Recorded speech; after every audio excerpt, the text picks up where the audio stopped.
할렐루야, 여러분을 축복합니다. 우리 하나님의 은혜와 평강이 여러분 모두에게 함께할 수 있기를 주님의 이름으로 축복합니다.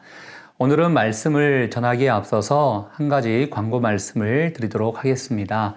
저희 사람 살리는 교회는 코로나19 때문에 지난 주일 예배 때 3월 7일까지 주중 예배를 드리지 않겠다라고 말씀을 드렸습니다.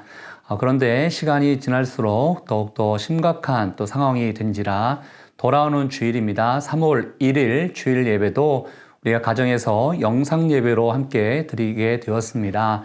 그래서 주일 1부 예배 9시고요. 주일 2부 예배는 11시인데 이 두 예배를 유튜브 라이브 방송을 통해서 함께 예배 드리고자 합니다.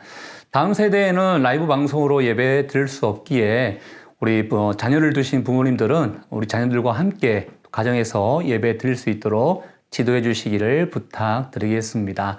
일상적으로 드렸던 예배 특별함으로 다가오고 있습니다. 그렇지만 하루속히 함께 모여서 예배 드릴 수 있도록 기도해 주시기를 부탁드리겠습니다.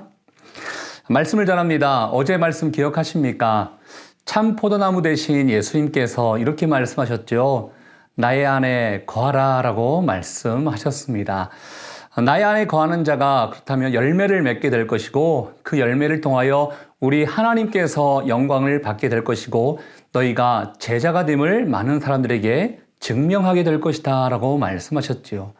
그러면 구체적으로 어떠한 삶을 살아가는 것이 예수님의 안에 거하는 것인가? 오늘 요한복음 15장 9절부터 17절 말씀을 통해서 우리에게 가르쳐 주십니다.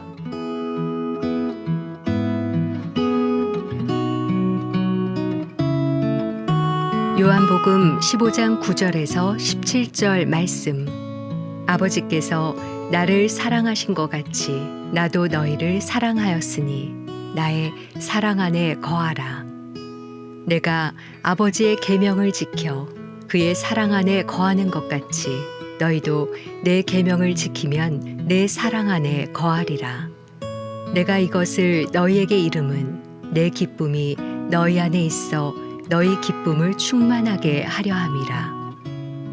내 계명은 곧 내가 너희를 사랑한 것 같이 너희도 서로 사랑하라 하는 이것이니라. 사람이 친구를 위하여 자기 목숨을 버리면 이보다 더 큰 사랑이 없나니 너희는 내가 명하는 대로 행하면 곧 나의 친구라. 이제부터는 너희를 종이라 하지 아니하리니 종은 주인이 하는 것을 알지 못함이라. 너희를 친구라 하였노니 내가 내 아버지께 들은 것을 다 너희에게 알게 하였음이라. 너희가 나를 택한 것이 아니요 내가 너희를 택하여 세웠나니 이는 너희로 가서 열매를 맺게 하고 또 너희 열매가 항상 있게 하여 내 이름으로 아버지께 무엇을 구하든지 다 받게 하려 함이라. 내가 이것을 너희에게 명함은 너희로 서로 사랑하게 하려 함이라.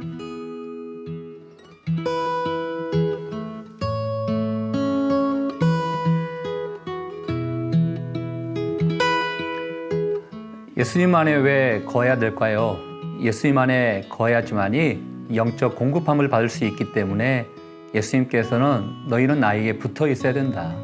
거해야 된다. 이렇게 말씀해 주셨습니다. 그렇다면 어떠한 삶이 어떻게 행하는 것이 예수님 안에 거하는 것일까요? 오늘 말씀 가운데 이런 말씀을 해 주시는데요. 말씀을 지키는 자가 예수님 안에 거하는 것이다. 이런 말씀을 해 주십니다. 여러분 기억나십니까? 화요일 말씀 가운데요.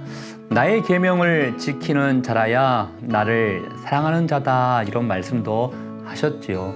오늘도 비슷하게 말씀하십니다. 10절 말씀 가운데요. 이런 표현이 있네요.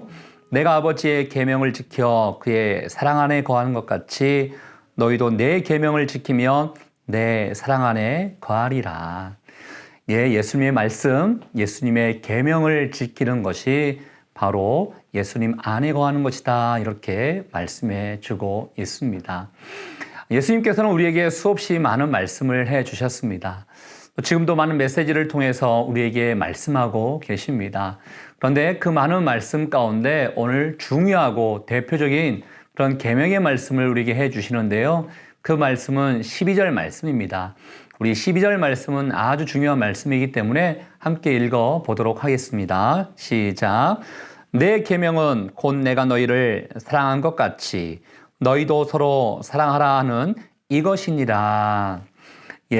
예수님께서 우리에게 가장 중요한 계명이 있는데 그 계명은 곧 서로 사랑하는 것이다. 이렇게 말씀해 주고 있습니다. 우리는 서로 사랑하고 있습니다. 그렇지만 그 사랑이 예수님의 기준에 맞는 사랑인가 한번 살펴봤으면 좋겠습니다. 우리는 사랑을 한다고 하면서도 때로는 계산합니다. 내가 어떠한 사랑을 줬기 때문에 그 사랑 준 만큼 받아야지라고 또 생각할 때가 있습니다. 그런데요, 방금 여러분이 읽으셨던 말씀 가운데 사랑을 하는 것은 어떻게 하는 것인가 봤더니요, 내가 너희를 사랑한 것 같이 이런 표현이 있습니다. 예수님께서 우리를 어떻게 사랑하셨습니까? 헌신하셨고 희생하셨으며 아낌없이 베푸신 이가 바로 우리 예수님이셨습니다. 그러면 내가 너희를 사랑한 것 같이 라는 것은요, 예수님처럼 사랑하라 라는 것입니다. 우리가 많은 사람들을 또 섬기려고 하고 있고 또 사랑해야겠다라는 마음을 갖고 있는데요, 어쩌다 보면 이만큼 했으면 됐지라고 생각할 때가 있습니다. 자기 기준입니다. 내 기준으로는 이만큼 했으면 됐다라는 생각이 있습니다. 그런데요, 예수님께서 우리에게 기준을 명시하고 계십니다. 내가 너희를 사랑한 것 같이. 예수님이 기준이십니다. 그 예수님께서 이러한 사랑이 진정한 사랑이다라는 것을 다시 한번 강조하고 있는데 그 말씀은 13절 말씀입니다. 13절 말씀도 한번 읽어보겠습니다. 사람이 친구를 위하여 자기 목숨을 버리면 이보다 더 큰 사랑이 없나니. 여기 친구라는 부분을 사랑하는 자 이렇게 바꿀 수도 있습니다.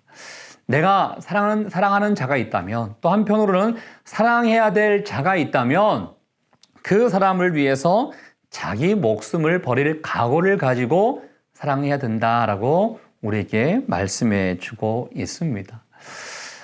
이런 사랑 하실 수 있습니까? 또 이러한 사랑 하고 있습니까? 때로는 사랑하다가 또 지치기도 하고 또 사랑한다고 하면서도 기다리지 못하는 이런 인간적인 사랑이 우리 가운데 있지 않습니까? 예수님은 친구를 위하여 목숨을 버리는 것이 진정한 사랑이다라고 말씀해 주셨습니다. 그러면서요, 이러한 삶을 살아가는 자들은 예수님께서 어떻게 여겨주시는가 봤더니요, 14절 말씀 가운데 보면 내가 명하는 대로 행하면 곧 나의 친구라라고 말씀해 주고 있습니다. 예수님이 원하는 대로 이렇게 사랑하면 예수님도 우리를 친구로 여겨주신다라고 했다는 것입니다. 여러분, 친구로 여기느냐 그냥 그저 그렇게 여기느냐에 굉장히 큰 차이가 있습니다. 여러분, 친구는 남들에게 말하지 못하는 것도 함께 나눌 수 있습니다. 친구는요, 그 어떤 것도 함께 공유할 수 있는 자가 친구 아니겠습니까? 바로 예수님께서 이러한 축복을 주겠다라고 우리에게 말씀해 주고 있다는 것입니다. 그렇다면 왜 예수님이 우리를 친구로 삼아 주셨습니까? 왜 우리를 친구로 여겨주시고 친구로 선택해 주셨습니까? 두 가지의 목적이 있어서 예수님께서 우리를 친구로 선택해 주셨는데요. 우리 16절 말씀 한번 볼까요? 제가 한번 읽어보겠습니다. 너희가 나를 택한 것이 아니요 내가 너희를 택하여 세웠나니 이는 너희로 가서 열매를 맺게 하고 또 너희 열매가 항상 있게 하여 내 이름으로 아버지께 무엇을 구하든지 다 받게 하려 함이라. 예수님께서 우리를 친구로 삼아주신 이유, 우리를 선택해 주신 그 이유 두 가지 중에 첫 번째로는요, 너희로 가서 열매를 맺게 하기 위해서다라는 것입니다. 쉽게 얘기해서요, 우리의 삶을 통하여 더 많은 과실을 맺게 하기 위해서 우리를 친구로 여겨주셨다라는 것입니다. 여러분 통해서 하나님께서 기대하시는 게 있습니다. 그것은 바로 하나님 나라의 열매다는 것입니다. 그러기 위해서 사랑해야 한다는 것이죠. 요한복음 13장 34절 35절 말씀 가운데요, 이런 말씀이 있는데 새 계명을 너희에게 주노니 서로 사랑하라. 내가 너희를 사랑한 것 같이 너희도 서로 사랑하라. 너희가 서로 사랑하면 이로써 모든 사람이 너희가 내 제자인 줄 알리라. 예, 사랑하면서 살아가야지만이 세상 사람들도 그리스도인들은 다르구나, 이러한 모습을 알게 될 것이라는 것입니다. 바로 아름다운 열매를 맺게 하기 위해서 서로 사랑해야 된다는 것입니다. 최근 어려운 환경을 우리가 겪고 있지요. 코로나19 때문에 또 많은 사람들이 어려움을 당하고 있습니다. 확진자들도 그렇고 그 가족들도 그렇으며, 또 치유하기 위해서 또 정부와 또 방역 당국 또 의료진도 힘든 시간을 보내고 있습니다.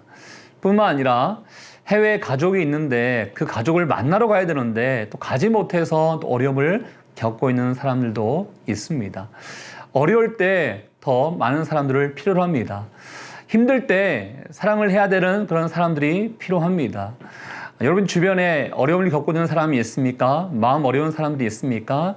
힘들고 아파하고 괴로운 사람들이 있습니까? 그 사람들에게 다가가지 않겠습니까? 주님이 우리에게 보여주셨던 이 사랑을 할 때 그 사람들로 말미암아 정말로 그리스도인들이 무엇인지, 제자의 삶이 무엇인지를 알게 될 것이고, 그런 삶을 통하여 아름다운 열매가 우리의 삶을 통해서 나타나게 될 것이다 라는 것입니다. 두 번째로, 왜 우리를 친구로, 또 우리를 왜 선택해 주셨습니까? 바로 내 이름으로 아버지께 무엇을 구하든지 다 받게 하려 함이라. 예, 우리의 기도에 응답해 주시고자 우리를 친구로 삼아 주셨다라는 것입니다. 무엇이든지 구하면 다 응답해 주신다? 꼭 그렇지는 않습니다. 중요한 포인트가 하나 있는데, 바로 내 이름으로 아버지께 구하면 이라는 것입니다. 바로 예수님의 영광을 위하여, 예수님의 이름을 위하여, 하나님의 나라를 위하여 구하는 자들에게 이러한 놀라운 기도의 응답을 주신다라는 것입니다. 이러한 응답을 통하여 반드시 친구가 되는 이 놀라운 축복이 임하게 될 것이다 라고 말씀해 주고 있지요. 결론, 우리가 맺어야 될 그 과실이 무엇입니까? 바로 17절 말씀을 우리에게 소개해 주고 있는데요. 내가 이것을 너희에게 명함은 너희가 서로 사랑하게 하려 함이라. 예, 바로 맺어야 될 과실은 서로 사랑함으로 말미암아 맺게 될 것이다 라고 우리에게 말씀해 주고 있습니다. 서로 사랑, 이것은 예수님께서 우리에게 가르쳐 주신 계명입니다. 가장 중요한 가르침이며 가장 중요하게 실천해야 될 덕목 가운데 하나이라는 것입니다. 지켜야 됩니다. 또 그분 안에 거해야 됩니다. 그래야 주님과 동행하는 삶을 살 수 있게 될 것이고, 또 많은 사람들에게 아름다운 그 주의 이름을 선포하고 주의 나라 확장을 위해서 쓰임받는 그런 삶이 될 줄 믿습니다. 오늘 하루도 승리하며 살았으면 좋겠습니다. 오늘 하루 무엇보다도 힘들어하는 사람들에게 다가가고 또 사랑하는 사람들에게 더 많이 표현하고 헌신함으로 말미암아 아름다운 열매를 맺을 수 있는 오늘 하루가 될 수 있기를 주님의 이름으로 축복합니다. 제가 한번 기도하겠습니다. 하나님 아버지, 고맙습니다. 예수님 안에 거하기를 원하는 자들에게 예수님께서 내 계명을 지키는 자라야 예수님의 사랑 안에 거할 수 있다라고 말씀해 주고 계십니다.